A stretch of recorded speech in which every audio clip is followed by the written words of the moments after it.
আচার তো অনেক খেয়েছেন।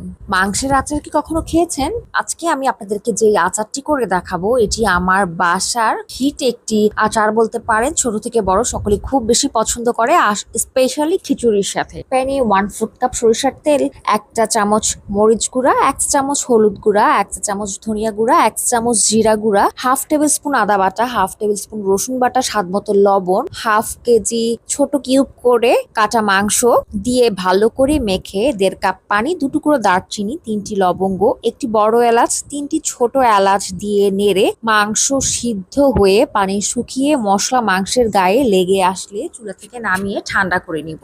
একটি প্যানে 1 টিস্পুন সরিষা, 1 টিস্পুন পাঁচফোড়ন, 1 টিস্পুন জিরা দিয়ে লো হিটে তেলে হামানদিস্তায় গুঁড়ো করে নিব।